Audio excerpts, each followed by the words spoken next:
ప్రభు బలలో మనం పాలు పొందకమునుపు దేవుని వాక్యంలో నుండి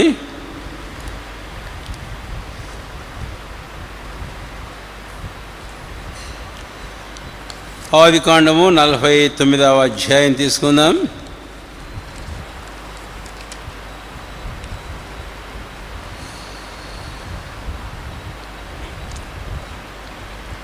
మనం ఇంతకుముందే షిమ్యోను వచ్చి ధ్యానించేటప్పుడు 5, 6, 7 వచనాలు మనం చదివాము.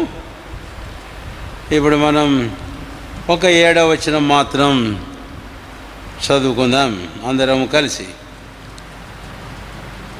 వారి కోపము వేంద్రమైనది, వారి ఉగ్రతయు కఠినమైనది, అవి శపింపబడును. యాకోబులో వారిని విభజించెదను, ఇశ్రాయేలులో వారిని చెదరగొట్టెదను. ఇప్పుడు ద్వితీయోపదేశ కాండము 33వ అధ్యాయము అందరము కలిసి 8వ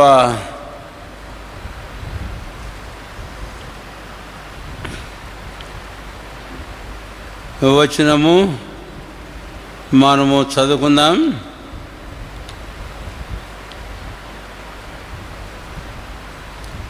ఎనిమిదవ వచనం.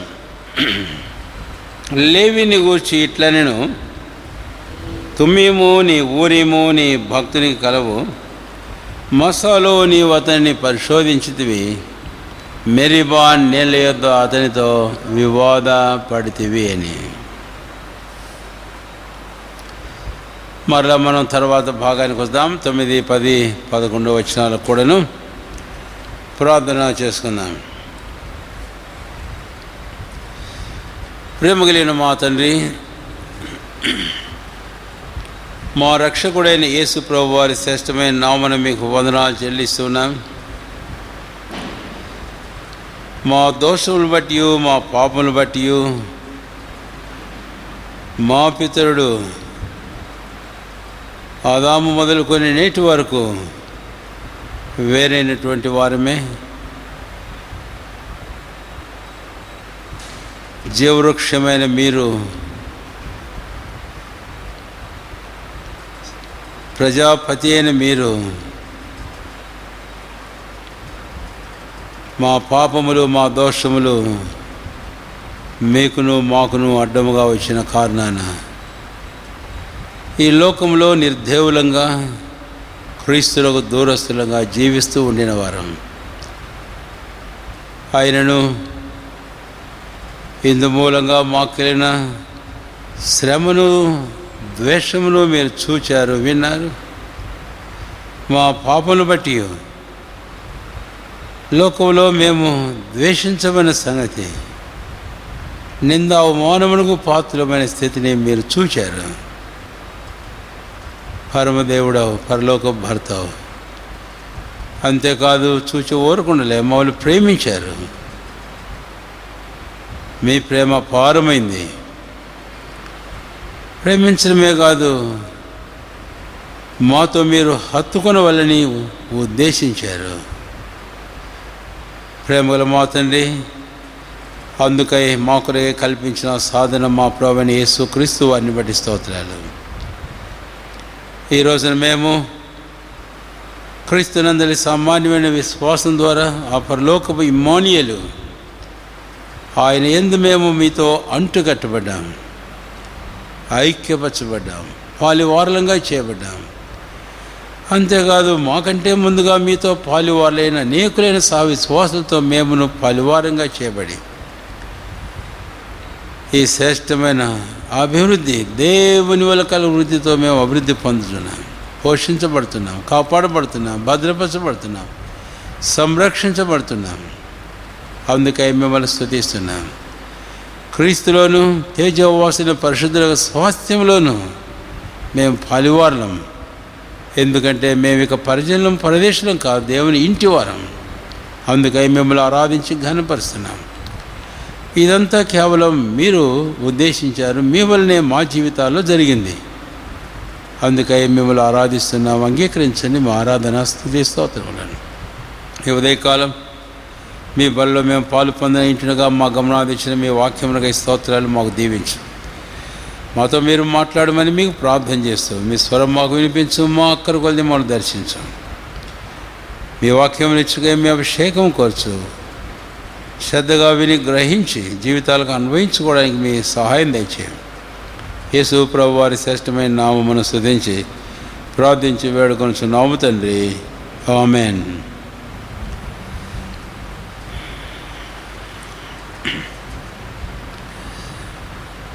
ఆదికాండం 49వ అధ్యాయం 5, 6, 7 వచనాలలో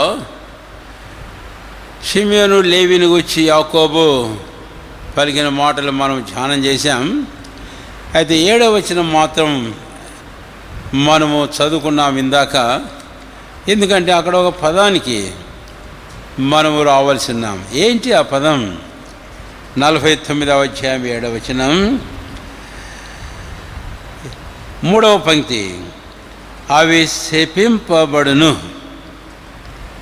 శపింపబడును అనే మాటను మనం చూస్తాం. అంటే షిమ్యోను లేవి ఇద్దరు సహోదరులు ఒకరితో ఒకరు ఏకీభవించిన వారు కాబట్టి వారిద్దరూ తమ తండ్రి అయిన యాకోబు చేత శపించబడ్డారు. కాబట్టి శాపం అనేది లేవి వంతు కూడా అయింది. It has become the part also for Levi, శాపము అనేది. సరే, ఇప్పుడు 49వ అధ్యాయంలో వారి తండ్రి అయిన యాకోబు ఆ లేవి శాపమును గురించి మాట్లాడితే 33వ అధ్యాయము ద్వితీయోపదేశ కాండం తర్వాత చాలా కాలమైన తర్వాత, అంటే ఇప్పుడు దాదాపు 500 సంవత్సరముల తర్వాత 33వ అధ్యాయము ద్వితీయోపదేశ కాండంలో 8వ వచనంలో దైవజనుడు మోషేను గూర్చి ఏమన్నాడు? లేవీని గూర్చి ఇట్లా, నేను నీ తుమ్మీము నీ ఊరీము నీ భక్తునికి కలవు. క్రింద వచనాలకు మనం ఈరోజు రావడం లేదు, ప్రవచితమే మరలా రావాల్సి ఉంటాం. అందుకని ఇప్పుడు నేను ఒక మాట వాడుతున్నాను ఇక్కడ. ఏంటంటే నీ భక్తుడికి తుమ్మీము ఊరీములు ఉన్నాయి. అంటే ఈ లేవికి గోత్రానికి నాయకత్వం, యాజకత్వం, సేవను దేవుడు అనుగ్రహించినట్లుగా చూస్తాం. ఈ లేవి గోత్రంలో నుంచే మోషే అహరోనులు వచ్చారు. మనకు బాగా తెలుసు, మోషే లేవి గోత్రపాడు, తన అన్నయ్యన ఆరోను లేవి గోత్రపాడు. కాబట్టి నేను ఒక మాట చెప్తున్నాను ఇక్కడ. మోషే వారిని ఆశీర్వదించిన ఆశీర్వాదాన్ని మనం చూస్తే మిగిలిన గోత్రముల వారందరి కంటేను మించిన ఎక్కువైన ఆశీర్వాదాన్ని లేవి గోత్రానికి ఇచ్చాడు. ఇది చాలా ఆశ్చర్యం. అక్కడేమో శపించబడినటువంటి వాడు, ఇక్కడికి వచ్చేటప్పటికి ఆశీర్వదించబడినవాడు. ఆశీర్వాదం కూడా ఎలాంటి తక్కువైంది కాదు. ఆశీర్వాదం మిగిలిన గోత్రికులందరికంటేను ఎక్కువైనటువంటి ఆశీర్వాదం అన్న సంగతి మనం అక్కడ జ్ఞాపకం చేయబడుతూ ఉంటున్నాం. ఎక్కువైన ఆశీర్వాదం. ఎందుకంటే తర్వాత కొంతమంది కావాలని కోరారు, కానీ అయితే ఈ ఆశీర్వాదం దేవుని వల్ల వారికి అనుగ్రహించబడింది. ఆ సంగతి మనకు బైబిల్లో స్పష్టంగా ఉంది. ఒక మాట, హెబ్రీ పత్రిక 5వ అధ్యాయం, హెబ్రీ పత్రిక 5వ అధ్యాయం రండి దయచేసి. ఆ యాజకత్వం గురించి మాట్లాడేటప్పుడు మోషే అన్న మాట 4వ వచనం, మరియు ఎవడనూ ఈ ఘనత తనకు తానే వహించుకొనడు కానీ అహరోని పిలువబడినట్టుగా దేవుని చేత పిలువబడిన వాడే ఈ ఘనత పొందను. ఎవడనూ తనకు తాను ఈ ఘనతను, ఈ దీవెనను పొందలేడు. అయితే అహరోను దేవుడు ఎలాగ పిలిచాడో ఈ ఘనతను ఆ గోత్రం మీద ఉంచాడు అనేది ఇక్కడ మనం చూస్తాం. అందుకని నేను ఈ మాట వాడాను. ఇశ్రాయేలు ప్రజల్లో గోత్రికులందరిలో కూడా ఆ గొప్ప దీవెన ఆశీర్వాదం ఎవరికి ఇచ్చాడు అని అంటే లేవి గోత్రానికి అని. ఈ మాట నేను జ్ఞాపం చేసేటప్పుడు ఒకప్పుడు శపించబడినటువంటి లేవి ఇప్పుడు ఆశీర్వదించబడిన వానిగా మనం చూస్తాం. ఈ తలంపు మనసులో ఉంచుకొని మనం ఆదికాండానికి వెళితే దేవుడు మనిషిని ఆశీర్వదించాడు, కానీ పాపను బట్టి 3వ అధ్యాయంలో శాపానికి పాత్రుగా చేయబడినటువంటి వ్యక్తి అయ్యాడు అని. అయితే though the beginning of man be cursed, మానవుని జీవితం యొక్క ప్రారంభం అది శపించబడింది అయినప్పటికీ, అయితే ఆ మానవుని యొక్క ముగింపు ఆశీర్వదించబడిందిగా ఉండాలని దేవుని యొక్క ఉద్దేశం. పాత నిబంధన 4వ అధ్యాయం మలాకి గ్రంథం శాపముతోనే ముగించబడుతూ ఉంది. అయితే నూతన నిబంధన మత్తయి సువార్త నుంచి ప్రకటన గ్రంథం వరకు కూడా ఆశీర్వాదం ధన్యతలతో ఆరంభమవుతుంది. మీరు గమనిస్తే ధన్యత అనే మాట మత్తయి సువార్తలో ఎక్కువ వస్తుంది, ప్రకటన గ్రంథంలో అధికంగా రావడం మనం చూస్తాం పలు పర్యాయాలు. అంటే ఈ పాత క్రొత్త నిబంధనలు అవి మానవుని యొక్క ప్రారంభాన్ని, మానవుని యొక్క ముగింపును చూపిస్తూ ఉంటే, ఈరోజు మన జీవితాలలో లేవికి వలె మనము పాపంలో జన్మించి జీవిస్తూ ఈ శాపానికి శాపగ్రస్తులుగా చేయబడిన వారం అయినప్పటికీ, అటు ఆరంభం మంది అయినప్పటికీ, అయితే మన ముగింపు అనేది ఎంతో దీవెన ఆశీర్వాదాలతో కూడిందిగా ఉండాలి అనేది దేవుని యొక్క ఉద్దేశం. అందుకనే 49వ అధ్యాయము 7వ వచనంలో తమ తండ్రి అయిన యాకోబు లేవిని గురించి మాట్లాడేటప్పుడు శాపమును గురించి మాట్లాడితే, దైవజనుడు మోషే తర్వాత దాదాపు 500 సంవత్సరాలకు పైన ఇప్పుడు మోషే లేవిని గురించి ఆశీర్వాదాన్ని పలకడం చూస్తాం. అది ఆశీర్వాదం కూడా చాలా గొప్పదని నేను మీకు చెప్పా. ఎందుకంటే ఇశ్రాయేలు నాయకుడు, ఇశ్రాయేలు యాజకులు ఆ గోత్రంలో నుంచి వచ్చారు. The greatest blessings, the blessings of Levi exceeded the blessing of other tribes, his brothers. It's a wonderful thing. ఇది చాలా అద్భుతమైన విషయం. దేవుడు దాన్ని చేయగలడు. అందుకని ఒకసారి మన జీవితాలు ఈ సంగతిని మనం అన్వయించుకుందాం. మనం ఆరంభించి ఉండొచ్చు, జన్మించి ఆ పాపంలో జీవిస్తూ, అయితే ఆ స్థితిలోనే కొనసాగి ముగించుకోవడానికి దేవునికి ఇష్టం కాదు. నీ ముగింపు, ఈ జీవితంలో కొనసాగడం ముగింపు అనేది ఎంతో దైవికమైన ఆశీర్వాదాలతో నింపబడిందిగా ఉండాలి అనేది. తర్వాత రండి, దయచేసి ఇక్కడ మనము గమనించినట్లయితే నిర్గమకాండం 32వ అధ్యాయం వారి ఆశీర్వాదానికి కారణాన్ని మనం ఇక్కడ చూస్తాం. 32వ అధ్యాయము ద్వితీయోపదేశ కాండము, క్షమించండి, నిర్గమకాండం 32వ అధ్యాయం గమనించండి దయచేసి. ఇక్కడ కూడా ఒక్క మాటే నేను మీకు జ్ఞాపకం చేయాలని కోరుతున్నాను. 32వ అధ్యాయం 29వ వచనం. 29వ వచనం. ఏలైనగా మోషే వారిని చూచి, నేడు యెహోవా మిమ్మును ఆశీర్వదించినట్లు మీలో ప్రతివాడు తన కుమారుని మీద పడియే కానీ తన సహోదరుని మీద పడియే కానీ యెహోవాకు మిమ్మును మీరే ప్రతిష్ట చేసుకొనుడనిను. ఇప్పుడు 2వ తలంపుకు వస్తున్నాను. ఈ లేవి తన జీవితంలో ఆశీర్వదించబడడానికి కారణం 2వ తలంపులో చూస్తాం. ఏమిటి ఆ కారణం? ఒక మాటలో ముందు నేను మీకు జ్ఞాపం చేస్తే 29వ వచనం, వారు తమను తాము యెహోవాకు ప్రతిష్ట చేసుకున్నారు అనే ఈ మాట దయచేసి గమనించాలి. So it was their dedication and consecration that brought these blessings in their life. వారు తమను తాము ప్రతిష్ఠించుకోవడమే వారి జీవితంలో ఈ గొప్ప దైవ ఆశీర్వాదాన్ని, దీవెనను తీసుకుని వచ్చినట్లుగా మనం చూస్తాము అని. అందుకనే ఇది నాన్న మన జీవితంలో కూడాను మన బిగినింగ్ ఎలాగున్నప్పటికీ, లేకపోతే ఆ బిగినింగ్ నుంచి నేటి వరకు ఆయా రకాలైన హెచ్చుతగ్గులు అనేకములు, ups and downs in our lives, అయితే ప్రభు అయిన దేవుడు మనల్ని ఆశీర్వదించాలని ఉద్దేశించిన ఆ ప్రభు, అది మన ప్రతిష్ట మీద ఆధారపడి, that depends upon our consecration to the lord God. ప్రభు అయిన దేవునికి మనం చేసుకునే ప్రతిష్ట మీద ఆధారపడి ఉంది అని. లేవీని చూడండి, శపించమన్న వాడు ఎలాగ ఆశీర్వదించబడ్డాడు. దానికి కారణం మోషే వారిని వచ్చి సెలవిచ్చినట్లు వారు తమ దేవుడిని యెహోవాకు ప్రతిష్ఠించుకున్న కారణమే. సరే, ఇప్పుడు మూడవ తలంపుకు వద్దాం. మూడవ తలంపుకు మనం వచ్చినప్పుడు ప్రతిష్ట అని మనం అంటుంటే ఏమిటి ప్రతిష్ట? What does it mean consecration?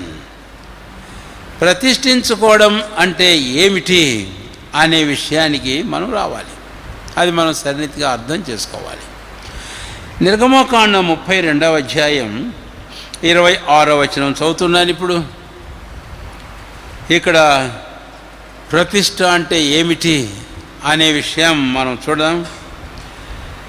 అందుకు మోషే పాలెం యొక్క ద్వారమున నిలిచి, యెహోవా పక్షమునున్న వారందరూ నా యొద్దకు రండి అనగా ఇశ్రాయేలు అందరినూ అతని యొద్దకు కూడి వచ్చిరి.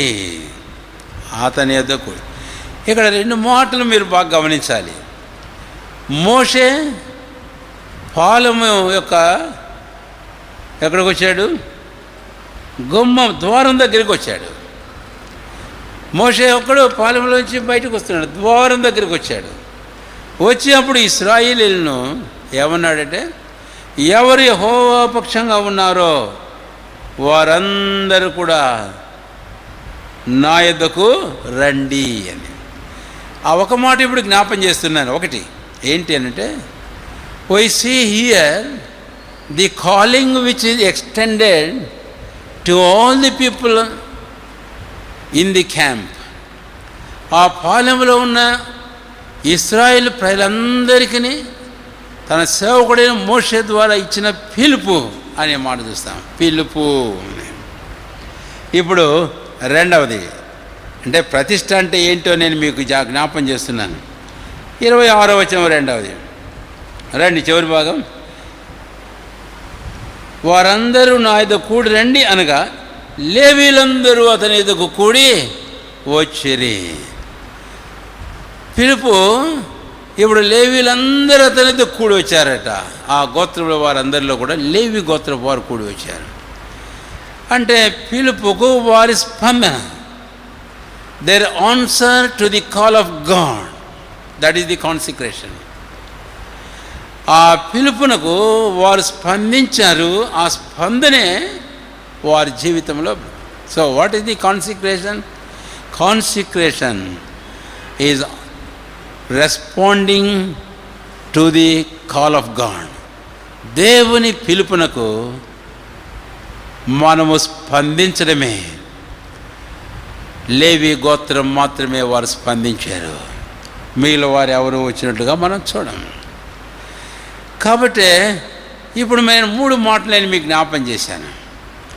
ఒకటి, లేవి గోత్రం ప్రారంభం శపితమైందిగా ఉన్నప్పటికీ వారికి ముగింపుకు మనం వస్తే కనుక ఇశ్రాయేలు గోత్రంలో అందరి లేకల్లా మించిన మిక్కిలి హెచ్చైన ఆశీర్వాదములు పాత్రలయ్యారు. రెండవది, వారి ఆశీర్వాదానికి కారణం ఏమిటి అనేది మనం అనుకున్నప్పుడు మీకు జ్ఞాపం చేసినట్టు 32వ అధ్యాయంలో వారి డెడికేషన్. మోషే మాటల్లో మనకు అది అర్థమవుతుంది. వారు తమ దేవుడైన యెహోవాకు ప్రతిష్ఠించుకున్నారు.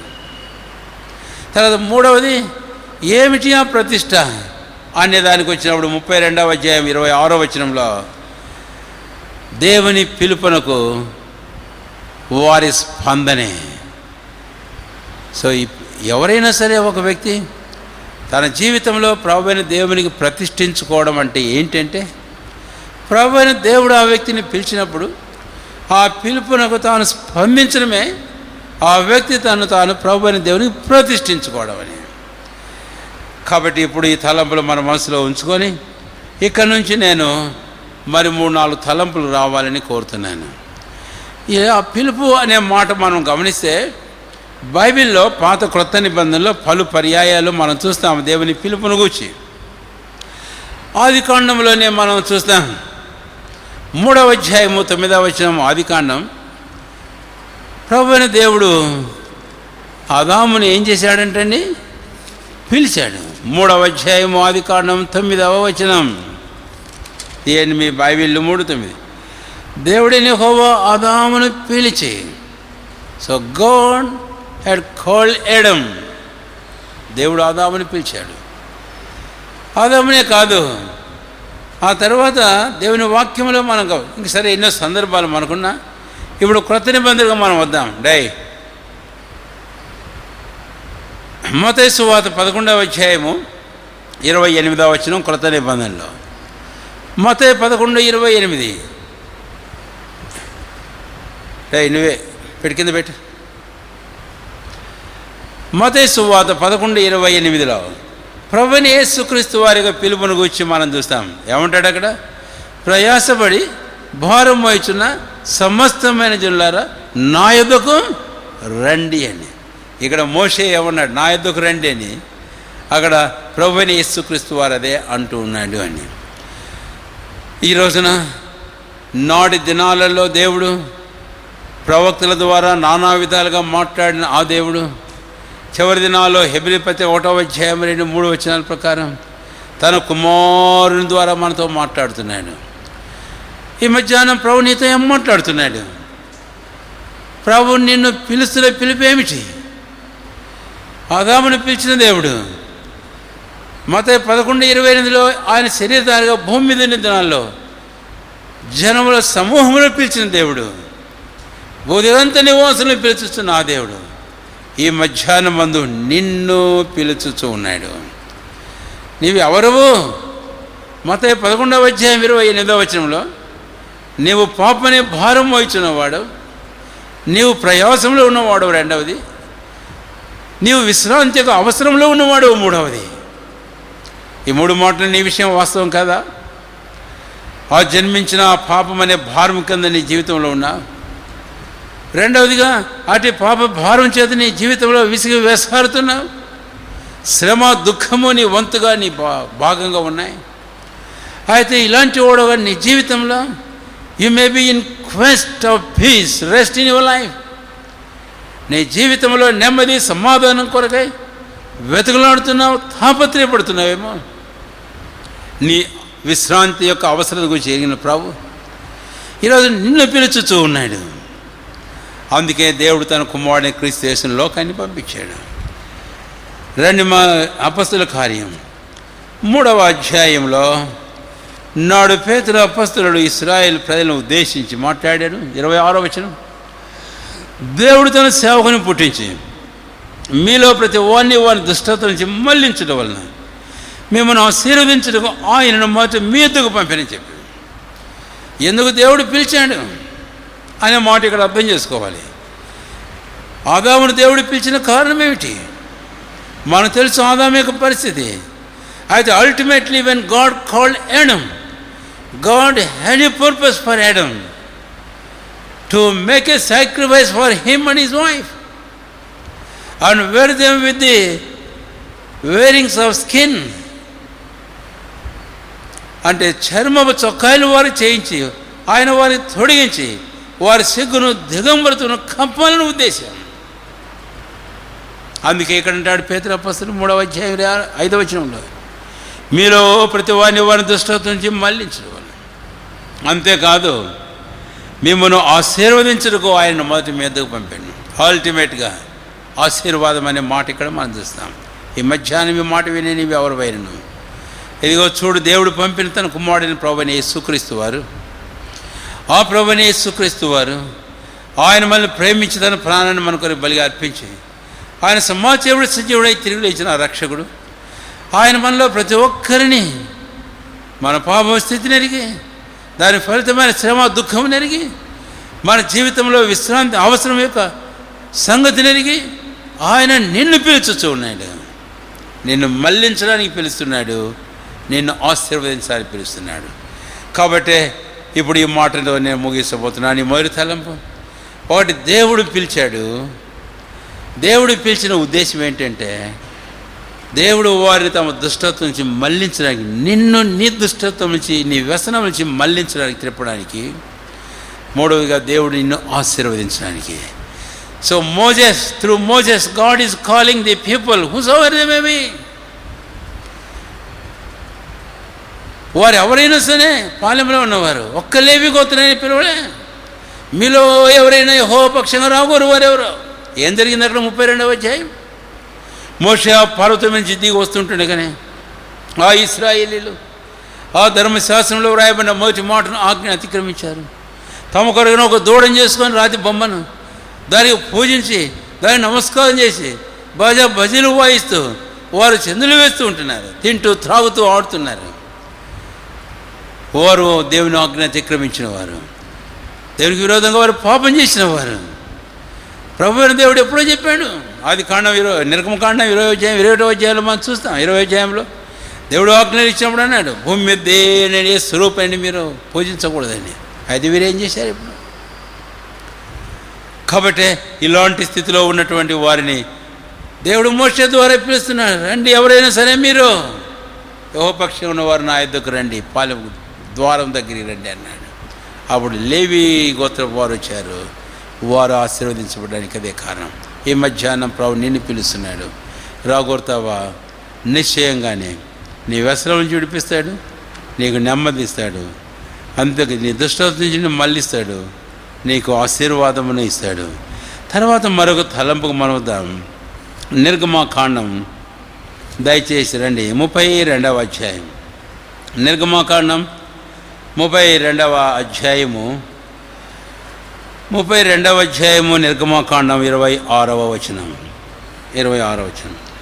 అందుకు మోషే పాలెం యొక్క ద్వారం నిలిచి, యెహోవా పక్షంగా ఉన్న వారందరూ నా యొద్దకు రండి అనగా లేవీలందరూ అతని యొద్దకు గూడి వచ్చిరి. 49వ అధ్యాయము ఆదికాండంలో 5, 6, 7 వచనంలో యాకోబు షిమ్యోను లేవీల గురించి మాట్లాడేటప్పుడు షిమ్యోను లేవి అనువారు సహోదరులు అని చెప్పాడు. అంటే Jacob had United them together. యాకోబు వారిద్దరిని బంధించాడు, ఒకటిగా సంబోధించాడు. వారిద్దరిని ఒకరితో ఒకరిని ఏకం చేసి మాట్లాడుతున్నాడు, ఒక గాట కట్టుతున్నాడు. అయితే 33వ అధ్యాయానికి వచ్చేటప్పటికి, ఆ 33వ అధ్యాయము ద్వితోపదేశకాండానికి వచ్చేటప్పటికి 8వ వచనంలో మోషే రూబేను గురించి మాట్లాడాక 6లో, 7లో యూదాను గురించి మాట్లాడాడు, 8లో లేవీని గురించి మాట్లాడాడు. మీ ఆశ్చర్యానికి ఇంతకుముందు నేను జ్ఞాపం చేశా, ఆ భాగంలో షిమ్యోను గురించి మోషే ఏం మాట్లాడలేదు. షిమ్యోను గురించి ఏం మాట్లాడలేదు. అంటే ఇప్పుడు లేవీని గురించి మాట్లాడాడు అని అన్నప్పుడు నేను ఈ మాట చెప్పగలుగుతున్నాను. ఏమైంది లేవీకి షిమ్యోనుకు మధ్య? వారిద్దరూ ఏకమైన వారు. 49వ అధ్యాయం. ఇక్కడికి వచ్చేటప్పుడు అసలు షిమ్యోను కనపడనే లేదు, బట్ లేవి ఓన్లీ కనపడుతున్నాడు. అది మధ్యలో ఏం జరిగిందంటే నిర్గమకాండం 32వ అధ్యాయం జరిగింది. 26వ వచనం. ఈ లేవి షిమ్యోన్ని విడిచిపెట్టాడు, మిగిలిన ఇశ్రాయేలుని విడిచిపెట్టాడు. అంటే నేను మరొక మాట జ్ఞాపం చేయగోరుతున్నాను. ఏంటి అని అంటే, the people who are all idolaters, these people have left them and came out to the gate of the camp to Moses.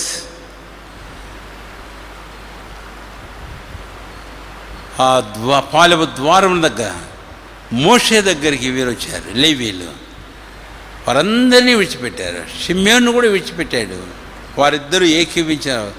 రహస్యాలు వారిద్దరి మధ్య ఉన్నప్పుడు వారిని మిగిలిన వారందరినీ ఒక మాటలో చెప్తే, all the idolaters, though they may be their brethren, blood related people, రక్త సంబంధులైన ప్రజలు అయినప్పటికీ లేవి వారందరినీ విడిచిపెట్టేసి వచ్చేసాడు. ఇక్కడ మీ గమనానికి తేవాలి నేను కోరుతున్న తలంపు ఏంటి అంటే, ఆ కాన్సిక్రేషన్ అనే విషయానికి మనం వచ్చినప్పుడు రెండవదిగా it is coming out. That means separating themselves.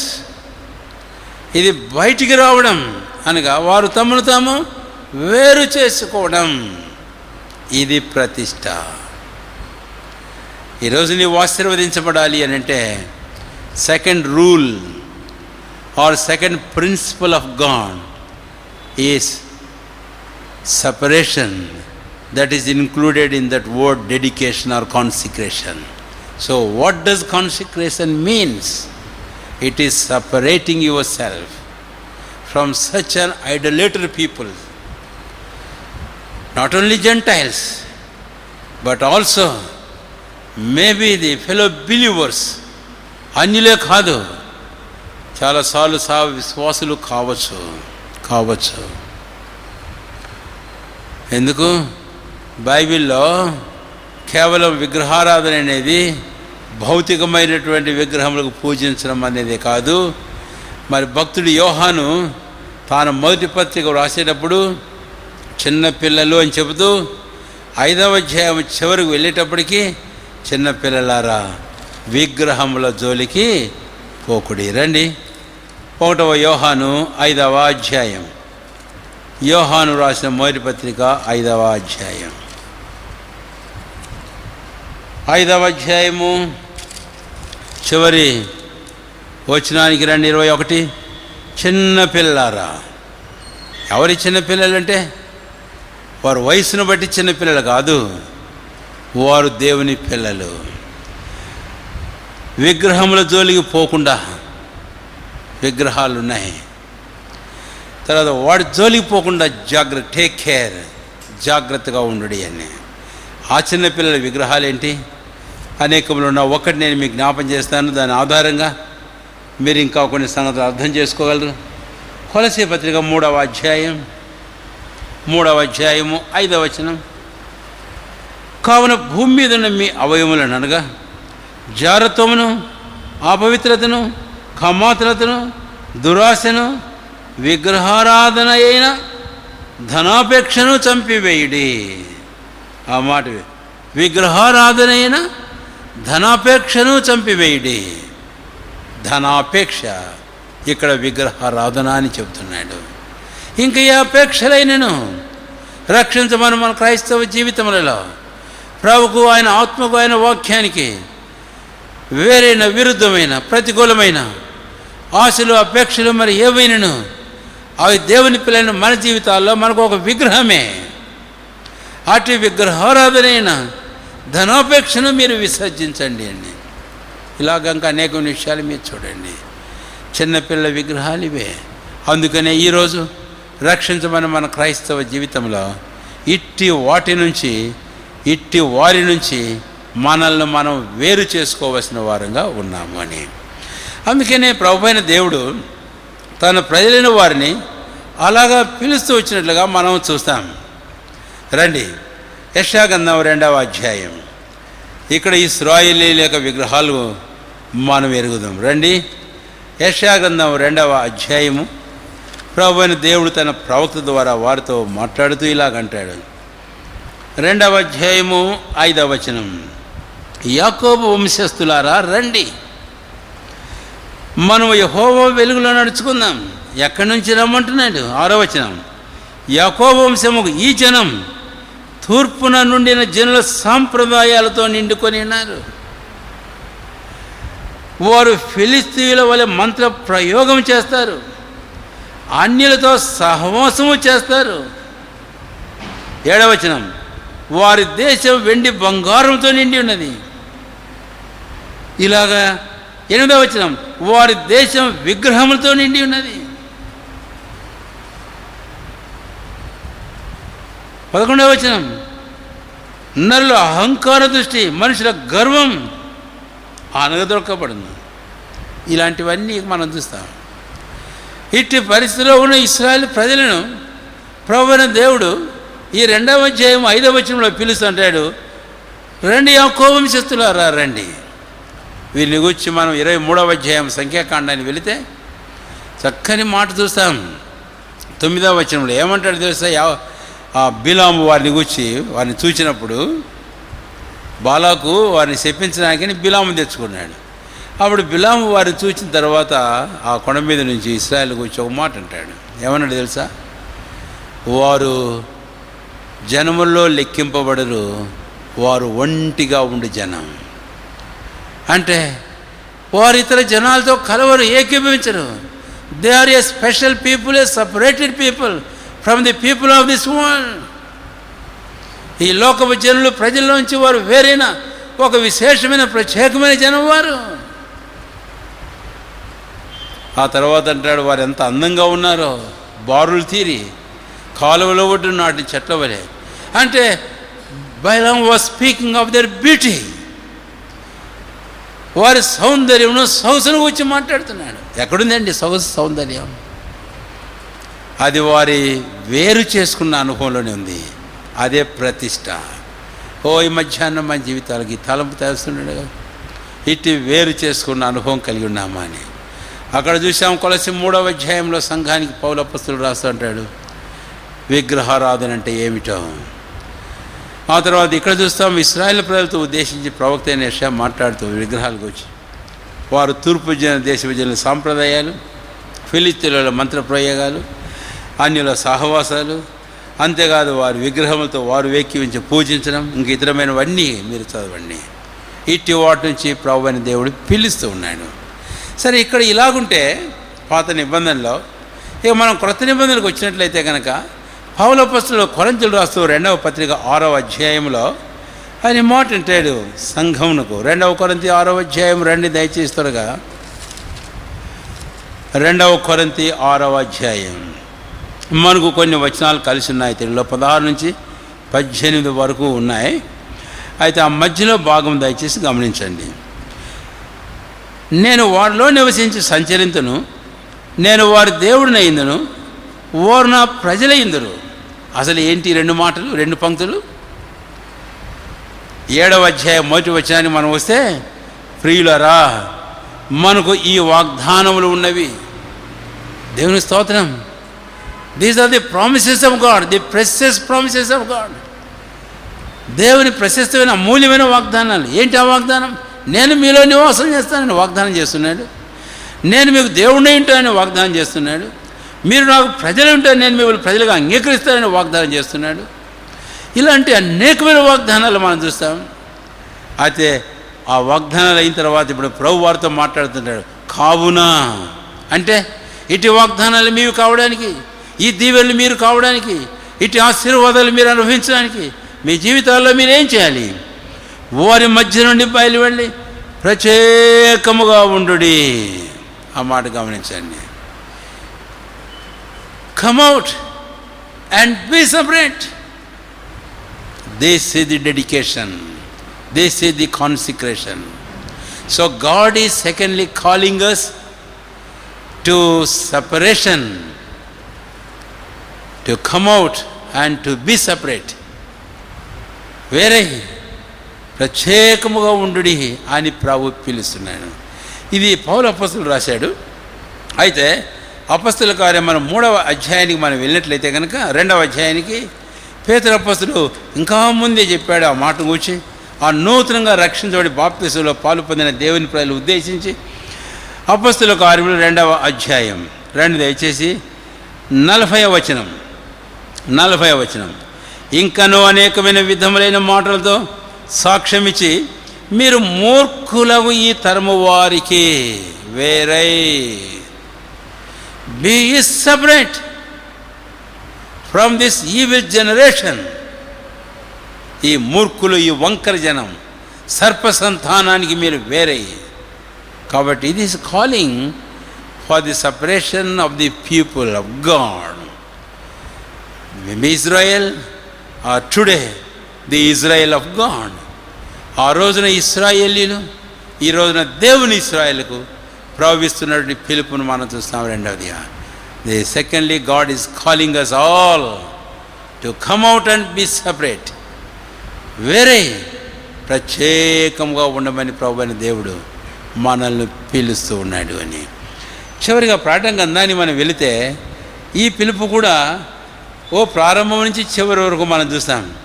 ప్రకటన గ్రంథం 18వ అధ్యాయం దయచేసి 4వ వచనం. ప్రకటన 18:4. మరియు ఇంకొక స్వరం పరలోకం నుండి ఇలాగ చెప్పగా వింటిని, నా ప్రజలారా, మీరు దాని పాపంలో పాలివారు కాకున్నట్లు, దాని తెగులలో ఏది మీకు ప్రాప్తింప ఉన్నట్లు దానిని విడిచిరండి. My people, you come out. ఇక్కడ ఈ పిలుపు ఎక్కడి నుంచి అంటే బబులోను. బబులోను అంతకుముందు కూడా ఉంది, ఆ తర్వాత ఇప్పుడు లేకపోలేదు, ఇక మీద మరీ ఎక్కువగా ఉండబోతుంది. దాని గురించి చెప్పి నేను ఎక్కువ ప్రస్తావించబడడం లేదు. కానీ అయితే ఒక స్వరం పరలోకం నుండి, అంటే this is the very voice of God to his people who are named by his name. తన పేరు పెట్టబడి పిలువబడిన ఆ ప్రజలకు ప్రభువైన దేవుడు ఇస్తున్న పిలుపును మనం చూస్తాం. బబులోనుని విడిచిరండి అనే పిలుపును. కనుకనే ఏమిటి బబులోను, ఏమిటి విగ్రహారాధన, తర్వాత ఏమిటి ఆ ఫిలిస్తీన్లు, తూర్పు దేశ విజయ సాంప్రదాయాలు, ఇవన్నీ అనేది మనం గమనిస్తే ఇప్పుడు ఒక్క మాటలో జ్ఞాపం చేస్తున్నాను. ఇక్కడ 4వ వచనం, దాని పాపములలో మీరు పాలివారు కాకున్నట్టు. చాలంతే. That you may not be partakers of them. Their sins, they are all different kinds of sins they are committing. The people against God. ప్రజలు దేవునికి విరోధంగా చేస్తున్నారని ఆ నానా విధాలైన పాపంలో, వారి పాపంలో మీరు పాలివారు కాకుండా రమ్మని ప్రభు పిలుస్తున్నాడు. అప్పుడు మన జీవితంలో గొప్ప దీవెన. ఇది ప్రతిష్ఠించుకోవడం. లేవీయులు తమ్మును తాము దేవుడైన యెహోవా పిలిచిన పిలుపుకు స్పందించి వారు ప్రతిష్ఠించుకున్నారు. ఆ ప్రతిష్టలో 2వ తలంపు నేను ఇప్పుడు మీకు జ్ఞాపం చేశాను. దేవుని పిలుపు దేనికి? వేరే ప్రత్యేకంగా ఉండేందుకు కొరకాయ. వారి పాపంలో కానీ, వారి ఆచారంలో కానీ, ఆ ఫిలిస్తీన్ల మంత్ర ప్రయోగంలో కానీ, ఆ విగ్రహారాధన అనే దాని అపేక్షలు అయితేనే, ఇంక ఇతరమైన అనేకంలో అయితేనే ఏమాత్రం పాలివారు కాకుండా వేరే ప్రత్యేకంగా ఉండడమే. So it is answering in our life to this call is our consecration. ప్రభువైన దేవుడు మనల్ని పిలుచుచున్న ఈ పిలుపుకు మనం స్పందించడమే మన జీవితంలో ప్రభువైన దేవుని మనం ప్రతిష్ఠించుకోవడం. లేవీయులు స్పందించారు కదా. నిర్గమకాండంలో 32వ అధ్యాయంలో 26వ వచనంలో మనము చూసాం. ఇప్పుడు మరొక తలంపుకు మనము వద్దాం. దయచేసి రండి. ద్వితీయోపదేశకాండం 33వ అధ్యాయం. ద్వితీయోపదేశకాండం 33వ అధ్యాయం. మోషే లేవీని గూర్చి ఏ మనుషులతోనో మాట్లాడడం కాదు, ప్రభువైన దేవునితోనే చెబుతున్నాడు. ఏమని చెప్పాడు లేవీని గూర్చి? 33వ అధ్యాయము 8వ వచనం. లేవీని గూర్చి ఇట్లా, నేను నీ తుమ్మీము, నీ ఊరీము నీ భక్తునికి కలవు. ఇక్కడ తెలుగులో నీ భక్తుడు అని వాడాడు. అయితే ఇంగ్లీష్లో ఏమని వాడాడంటే విత్ దైన్ హోలీ వన్. నీ ఊరీము నీ తుమ్మీము నీ పరిశుద్ధునికి కలవు. పరిశుద్ధత అనేది 3వది నేను మీకు జ్ఞాపం చేయగోరుతున్నాను. కాబట్టి కాన్సిక్రేషన్లో ఒక వ్యక్తి తాను ప్రతిష్ఠించుకోవడంలో 3వ తలంపు ఏమిటి అని అంటే, ఒక వ్యక్తి తనను తాను పరిశుద్ధపరచుకోవాలి. అయితే మాట నేను చెప్పకముందు, it is the third calling of God to our lives. మన జీవితాల కొరకై ప్రభువుని దేవుడు ఇస్తున్న 3వ పిలుపు ఇక్కడ మనం చూస్తాం. దేనికి పిలుస్తున్నాడు దేవుడు? తెస్సలోనికీయులకు రాసిన మొదటి పత్రిక 4వ అధ్యాయం. తెస్సలోనికీయులకు రాసిన మొదటి పత్రిక 4వ అధ్యాయం 7వ వచనం. 4వ అధ్యాయం 7వ వచనం.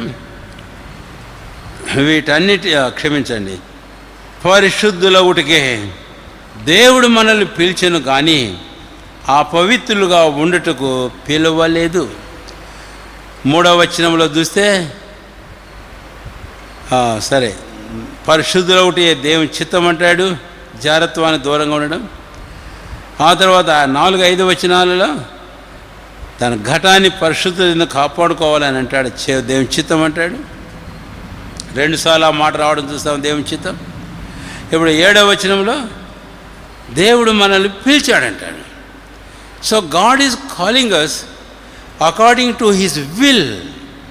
This call is being extended to our lives according to his will. What is that call? Calling us to be holy. పరిశుద్ధులుగా ఉండటకు దేవుడు మనల్ని పిలిచాడు. పరిశుద్ధులవుటకే. ఇక్కడ పరిశుద్ధులవుటకే అనే ఈ మాటను మనం గమనించినట్లయితే పేతురు కూడా ఇలాంటి మాట వాడాడు. మళ్ళీ ఆ రెఫరెన్స్ మీకు చూపించక్కర్లేదు అనుకుంటాను. ఎందుకని దేవుడు పిలిచాడు పరిశుద్ధులుగా ఉండడానికి అని అంటే, మిమ్మల్ని పిలుచువాడు పరిశుద్ధుడైన ప్రకారం అంటాడు.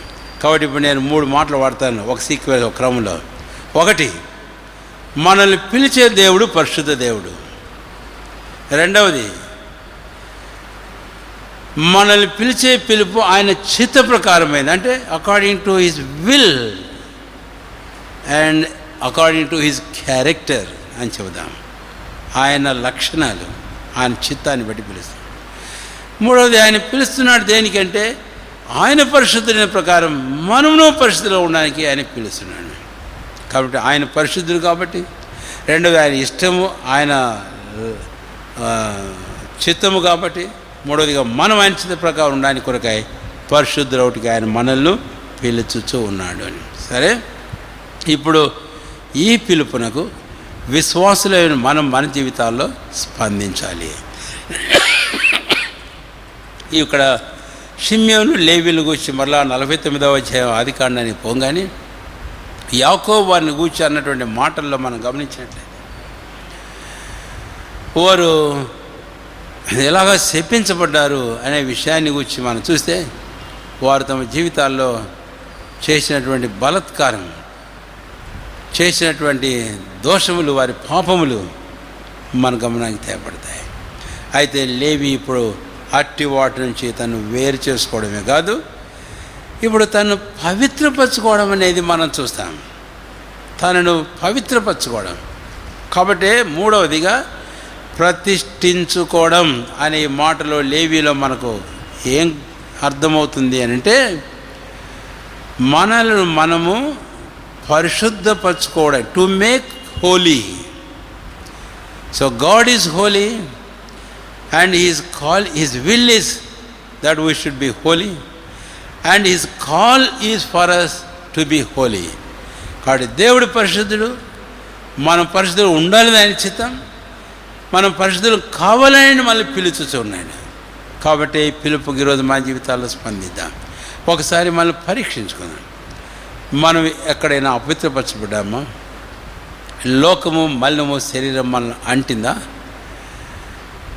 అలాంటి పరిస్థితుల్లో మనల్ని మనం పవిత్రపరచుకోవడానికి ప్రభువైన దేవుడు ఆయన మనల్ని పిలుస్తున్నాడనే సంగతి మనం అర్థం చేసుకోవాల్సిన వారంగా ఉన్నాడు.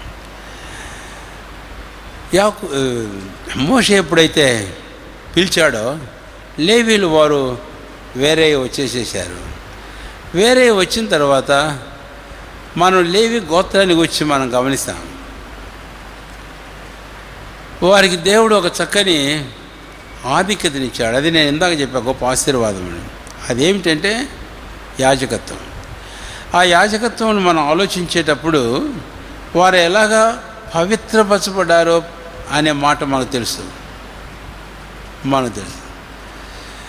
కాబట్టి రక్తం చేత, తర్వాత పరిశుద్ధ తైలం చేత వారు పరిశుద్ధపరచుకున్న వారై వారు అభిషేకించబడి, అంతేకాదు పరిశుద్ధ జలముల చేత, ఇవన్నీ మనం చూస్తాం. అందుకని నేను ఇక్కడ ఒక మాట జ్ఞాపకం చేయాలని కోరుతున్నాను.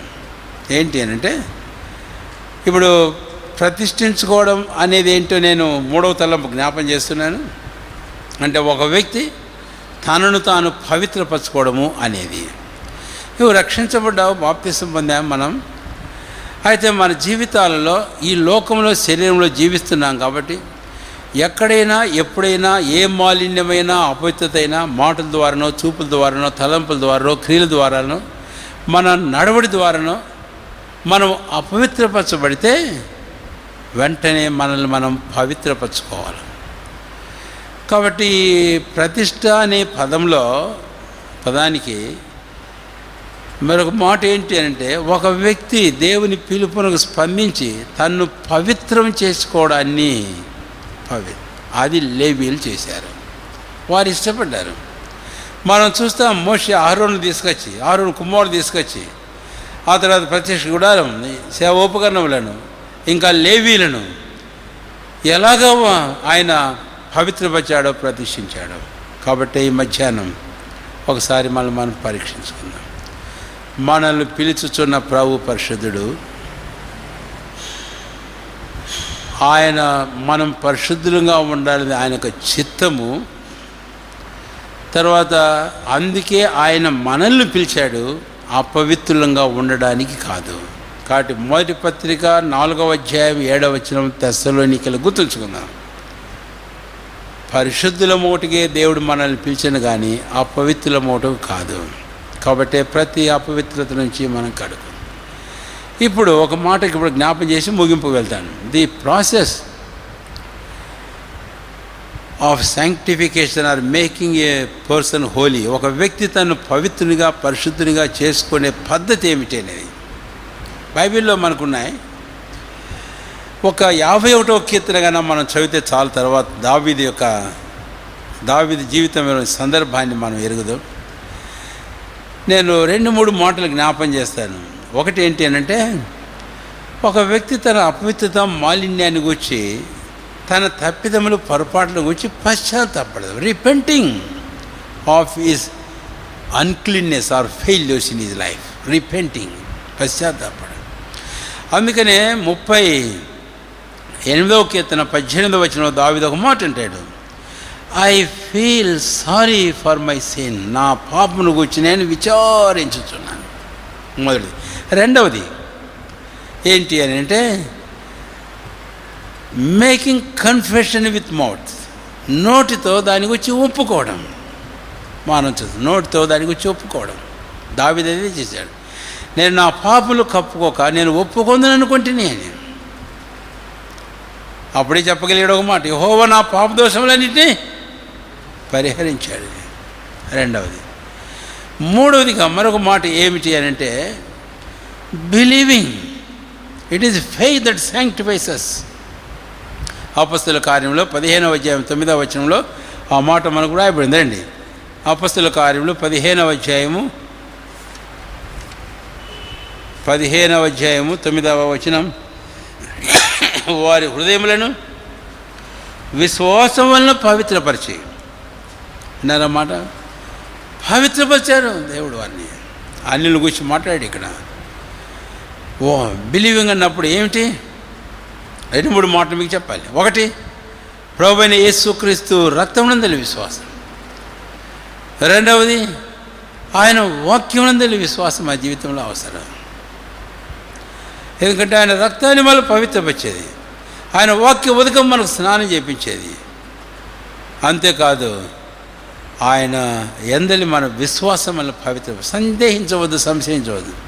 చాలాసార్లు శత్రువు ఆ సందేహాలు సంశయాలు తీసుకొని వస్తుంటాడు. But simply believe in him. Believe in the power of the precious blood of Christ.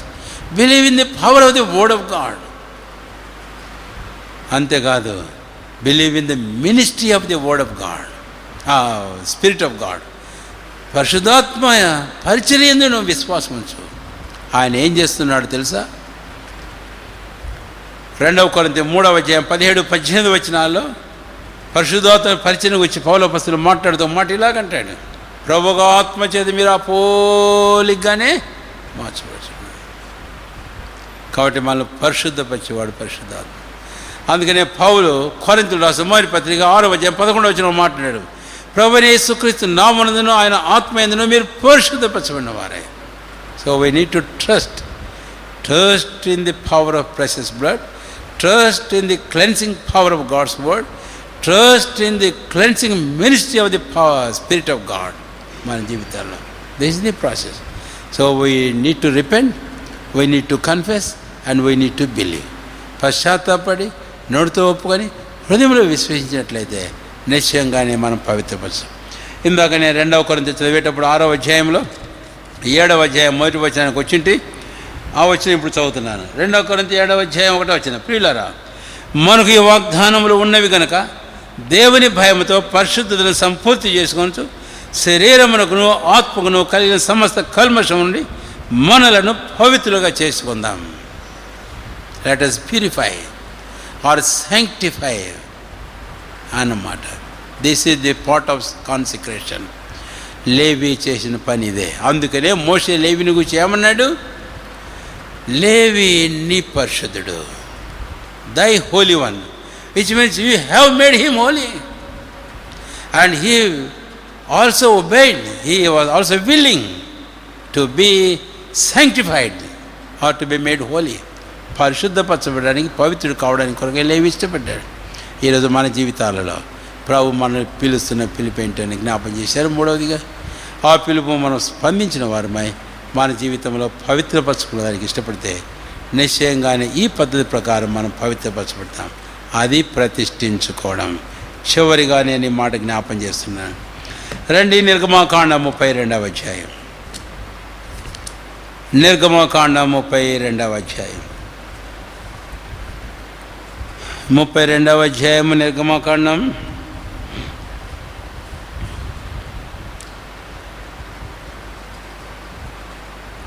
ఇరవై 7వ వచనం. కొన్ని పదాలు జ్ఞాపం చేస్తాను. 27వ వచనం దయచేసి గమనించండి. మోషే ఎద్దుకు రాగా మోషే వారితో ఒక మాట అంటున్నాడు. ఇప్పుడు అతడు వారిని చూచి, మీలో ప్రతి వాడును తన కత్తిని తన నడుమును కట్టుకొని పాలెంలో ద్వారం నుండి ద్వారమునకు వెలుచు, ప్రతివాడు తన సహోదరుని, ప్రతివాడు తన సిరికాన్ని, ప్రతివాడు తన పూర్వాన్ని చంపవలని ఇశ్రాయేలు దేవుడిని యెహోవా సెలవిస్తున్నాడు. నేను చెప్పడం కాదు, దేవుడే సెలవిస్తున్నాడు. అందుకని 27వ వచనం నేను ఒక మాట వాడతాను. అంటే ప్రభువైన దేవుడు వారు చేయడానికి నియమించిన పని, అది దయచేసి గుర్తుంచుకోండి. దేవుడు చెప్పాడు మీరు చేయాలి అని.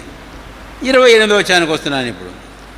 లేవీయులు మోషే మాట చొప్పున చేయగా, అంటే యెహోవా సెలవిచ్చిన, లేవీయులు దేవుడిని యెహోవా సెలవిచ్చిన మాట ప్రకారం చేయగా వారు ఆ మాట ప్రకారం చేశారు.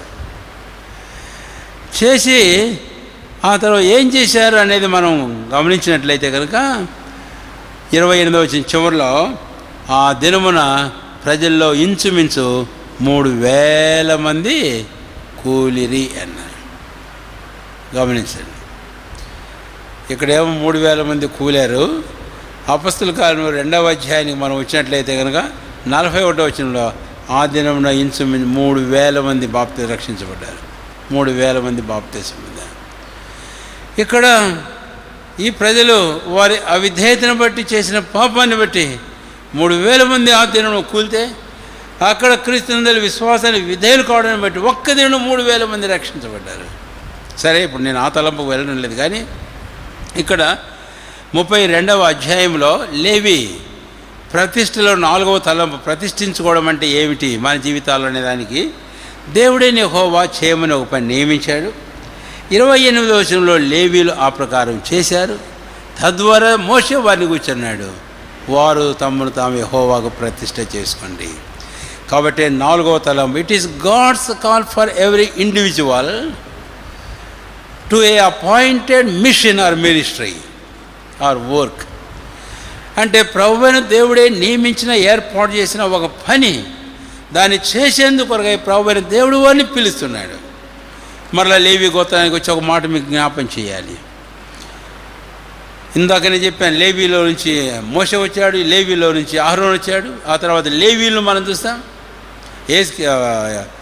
మనం ముందుకు వెళితే యెషయా గ్రంథానికి, యెహెజ్కేలు గ్రంథానికి వెళితే, తర్వాత దినవృత్తాంతముల గ్రంథంలో 2వ దినం 29వ అధ్యాయం 11లో, ఆ తర్వాత చివరి వరకు మనం వెళితే 2వ దినవృత్తాంతముల గ్రంథంలో లేవీయులు తమను ప్రతిష్ఠించుకున్నారట. అంటే వారికి ఒక శ్రేష్టమైన పరిచయను ప్రభువైన దేవుడు ఇచ్చాడు. ఆ లేవికి 3 కుమారులు. ఎవరు వారు ముగ్గురు? చెప్పండి ఎవరు? మెరారి, గెర్షోను, కహాతు. ఈ 3కి ప్రభువైన దేవుడు ఏం పరిచయం ఇచ్చాడో, పని ఇచ్చాడో మనకు తెలుసు కదా. కానీ ప్రత్యక్ష గుడారం సంబంధించిన సేవా పరిచయం ఎంత వాళ్ళకి ఇచ్చాడు, ఎంత బ్లెస్డ్ మినిస్ట్రీ ఇచ్చాడు, పని ఇచ్చాడు. అంటే all the work related to the tabernacle was interested to the care of these Levites. ఆ గోత్రం నుంచి ఆరోను కుమారులు, తర్వాత లేవీలు, ఇక వారి సంతానం. అందుకనే దేవుడు వారికి ఇక ఏమి ఇవ్వలేదు, ఆ కనాన్లో మిగిలిన ఇశ్రాయేల్ గోత్రం స్వాస్థ్యం ఇవ్వలే. దానంతకంటే మించిన స్వాస్థ్యాన్ని దేవుడు వారికి. ఇంకో మాట అంటాడు దేవుడు, నేనే మీ భాగం, ఐ యామ్ యువర్ పోర్షన్ అన్నాడు. నేను మీ స్వాస్థ్యం, నేను మీ భాగం అన్నాడు లేవీలతోటి. ఇశ్రాయేల్ మధ్య మీకేం స్వాస్థ్యం లేదన్నాడు. కాబట్టి ప్రభువైన దేవుడు వారి కొరకు ఇచ్చిన శ్రేష్టమైన దీవెన పని వారు దాన్ని చేసినట్లుగా మనం చూస్తాం. వెనక తీయలేదు ఇక. అందుకనే 33వ అధ్యాయంలో ద్వితీయోపదేశకాండంలో దయచేసి ద్వితీయోపదేశకాండం 33వ అధ్యాయం 9వ వచనం. మోషే అంటాడు, అతడు అంటే లేవి, నేను వాని నెరుగనని తన తండ్రిని గూర్చి తన తల్లిని గూర్చి అనెను, తన సహోదరులను లక్ష్య పెట్టలేదు, తన కుమారులని ఏం చేయలేదంటే ఎంచలేదట. అంటే దేవుడు ఏం చెప్పాడో ఆ ప్రకారం వాళ్ళు చేశారు. ఆ పాలెం మీద పడి ఆ విగ్రహారాధికులైన వారిలో అనేకులను వెనక ముందు చూడలే.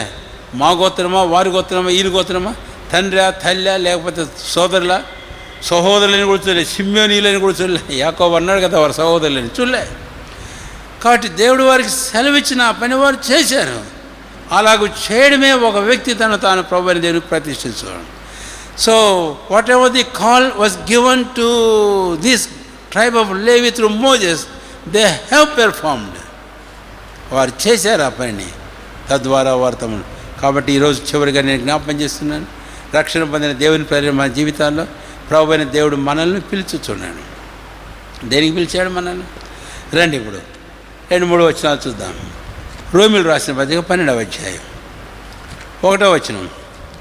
రోమిలు రాసిన పత్రిక 12వ అధ్యాయం 1వ వచనం.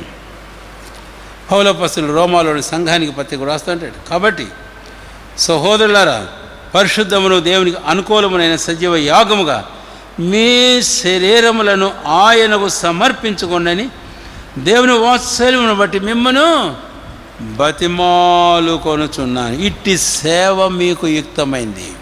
ఇది సేవ. ఆ సేవ కొరకై ఏం చేయండి అంటే మీ శరీరములను ఆయనకు సమర్పించుకోండి.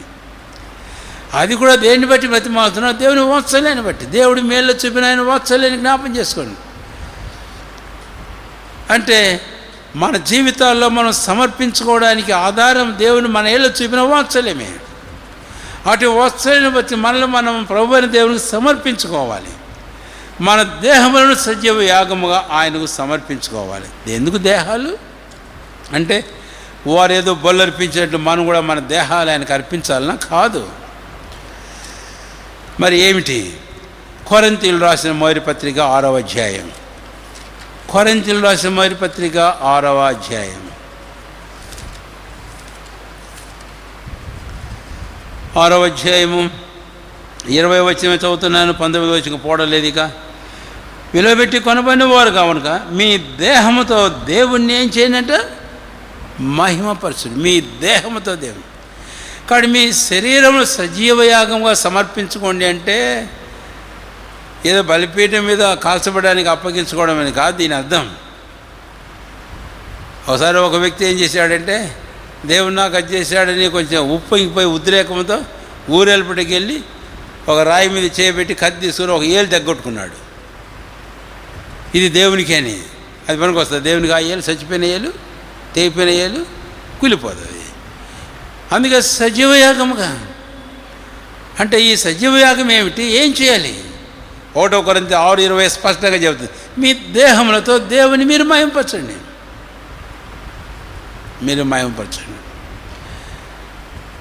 తర్వాత నేను రోమాపత్రిక 6వ అధ్యాయానికి వెళ్ళడం లేదు, కానీ మీ అవయవములను నీతి సాధనములుగా లోపచుడి.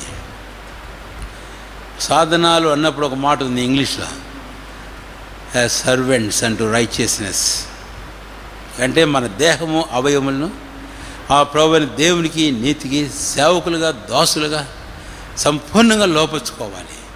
అపతిత మాలినని కాదు, ఆయన సేవించడానికి కూడా లోపరుచుకోవాలి, అది ప్రతిష్ఠించుకోవడం. కాబట్టి ఈరోజు ఈ దేహాలతో మనం ఏం చేస్తున్నాం ఒక్కసారి చూడు, అర్థం చేసుకుందాం. ఈ లోకంలో జీవించే ఈ కాలంలో ఈ దేహముల యొక్క విలువను,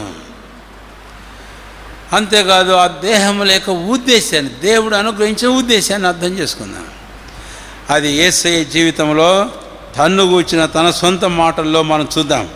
హెబ్రీ పత్రిక దయచేసి 10వ అధ్యాయం, హెబ్రీ పత్రిక 10వ అధ్యాయం 5, 6, 7 వచనాలు తర్వాత మీరు చదవండి.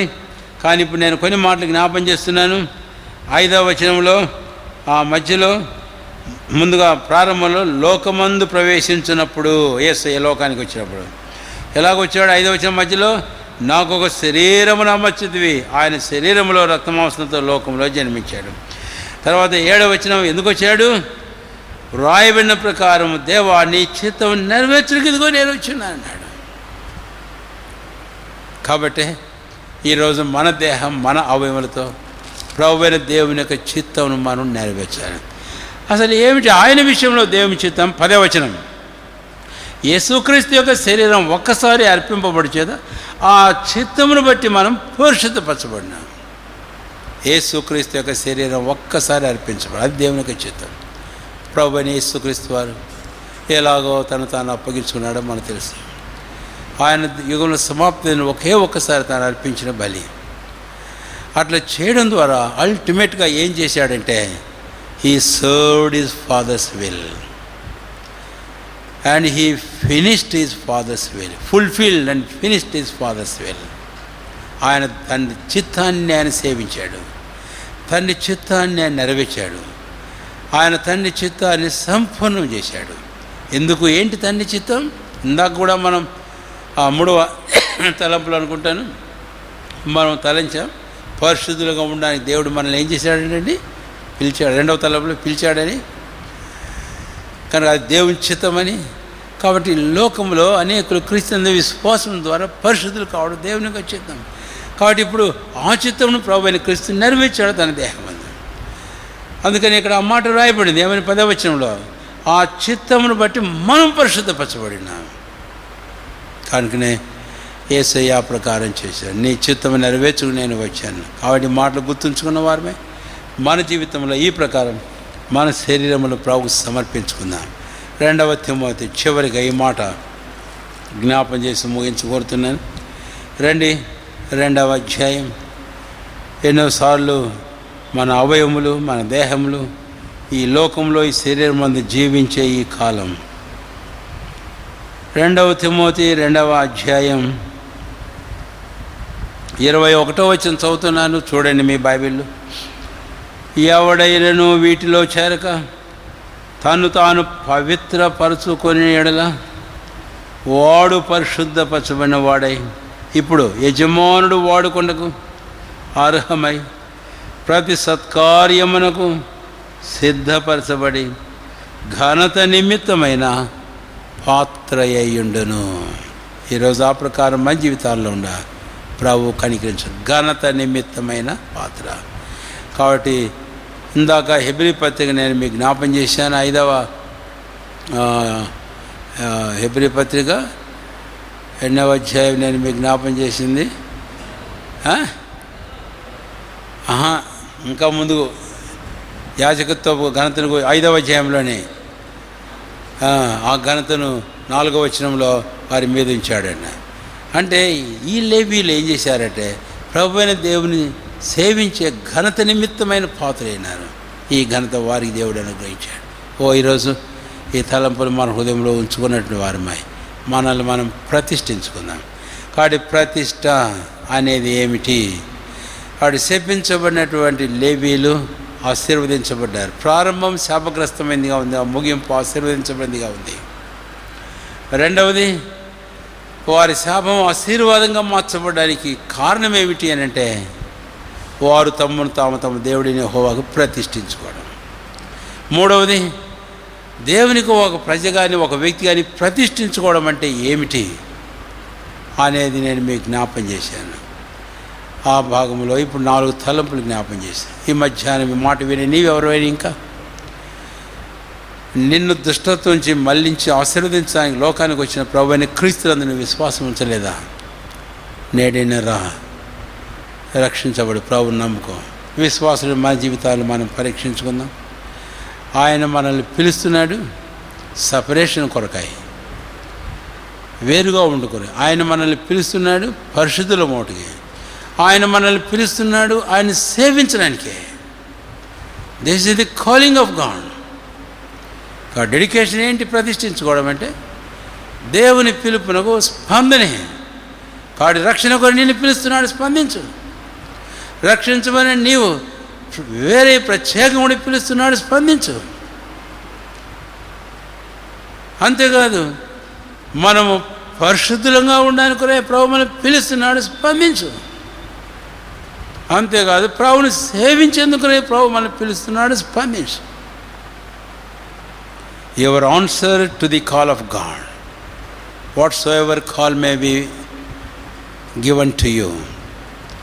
నీకు ఇవ్వబడుతున్న పిలుపు ఏదైనా సరే, నేను చెప్పాను 4 తలంపులే, ఇంకా అనేకములు. అయితే ఈ పిలుపు నీ జీవితంలో స్పందించు. లేవీలు అదే చేశారు. అలా చేసి తమను ప్రతిష్ఠించుకున్న కారణం చేతనే మోషే వారిని ఆశీర్వదించాడు. ప్రార్థన చేసుకున్నాం.